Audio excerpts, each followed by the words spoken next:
Alright, let's get straight into it. Smile 2 really messed me up. First of all, Naomi Scott, whatever they paid her for this movie was not enough.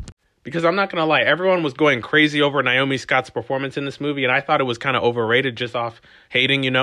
But once I actually saw the performance, I thought it was pretty solid.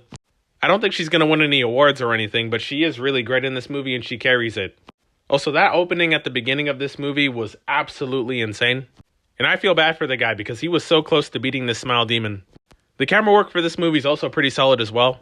And I feel like this movie leaned into more of the 70s style in terms of the camera work and just vibe and cinematography. Also, the prosthetics for this movie are absolutely insane. There is some brutal facial makeup that goes on in this movie. And even for myself was a little bit hard to look at times. Also, the jump scares and just kills in general were brutal and more brutal than the first one. And the score for this movie, and not just like the pop star songs, but the actual like original soundtrack or score or whatever, was actually really good as well. And speaking of Naomi Scott's songs in this movie, I thought that they were really good, but they really don't use much of the songs in this movie. Because if you listen to them on Spotify, you would know that they're actually bangers. And another thing about this movie is simply the fact that I like that this movie commentated on like the downfall of being a celebrity. And how even the people closest to you really don't care about you as much as you would think. But I do wish the movie kind of tapped into that a little bit more. Because I thought when the movie focused on that, I thought that was the most interesting part about the movie. And also just the character study of Naomi Scott's character and what led her to this point.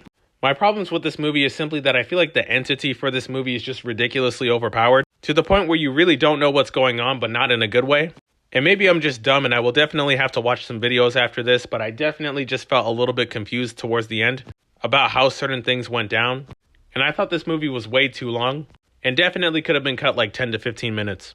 Another problem I have with this movie is just a little nitpick that most people don't care about, but basically the creature towards the end I thought definitely looked heavy on visual effects. And if you've seen the first movie, then you would know that it was actually like practical effects and prosthetics.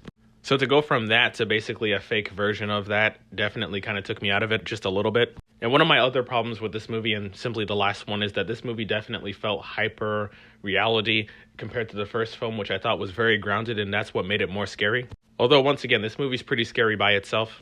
And for me, you can definitely see the decline in quality, although once again, it's not by a lot.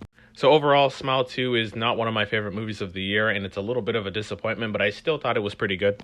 And I'm just now realizing that Naomi Scott was in one of the best movies of all time in Lemonade Mouth. So it should be no surprise that she was going to give us an absolute banger of a soundtrack. And once again, Lemonade Mouth is a classic. Also, I gotta stop doing this, but one more thing. Jack Nicholson's son is in this movie, and if you don't know who Jack Nicholson is, he's one of the best actors of all time.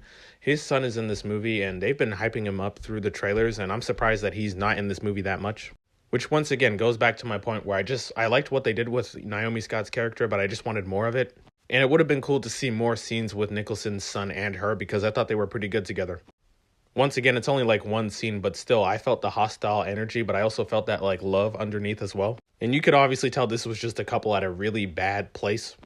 But yeah, that's all I had to say. See ya.